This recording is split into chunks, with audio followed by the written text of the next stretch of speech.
Hello and welcome. You may be watching as you have received a special Blooming Memories seed packet, perhaps tucked in a calendar, card or seed kit. And may be wondering about the process involved in transforming a tiny seed into a dazzling display of blooms. In this step-by-step video, we'll guide you through the art of growing Giant Aster, also known as Callistephus. Whether you choose to sow indoors or directly outdoors, get ready to witness the beauty of these magnificent blooms. The first step in this exciting journey is deciding where to sow your seeds. You have two options: kickstart the process indoors during spring, or wait until May to sow directly outdoors. The choice depends entirely on your preference and the local climate.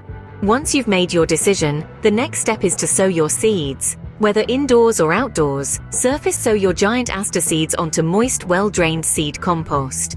Gently press the seeds onto the surface for a perfect start. Now comes the part where patience is key. Germination can take anywhere from 1 to 2 weeks. Keep an eye on your seeds and soon enough, you'll witness the first signs of life. When your seedlings are large enough to handle, it's time to give them a change of scenery. Transplant them to 8-centimeter pots. This will provide ample room for the seedlings to develop strong roots and robust growth.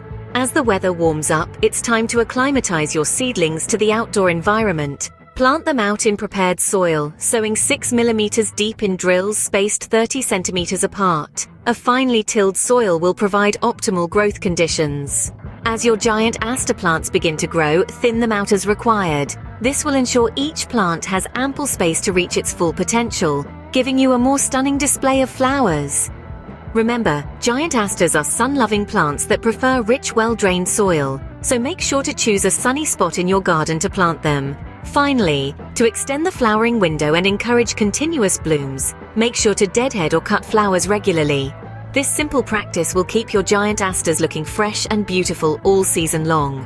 And there you have it, a simple, easy-to-follow guide growing your very own Giant Asters. By following these steps, you'll be well on your way to transforming your garden into a blooming marvel. For more unique seed packets, cards and gifts, remember to visit www.bloomingmemories.co.uk. Thanks for watching and happy gardening.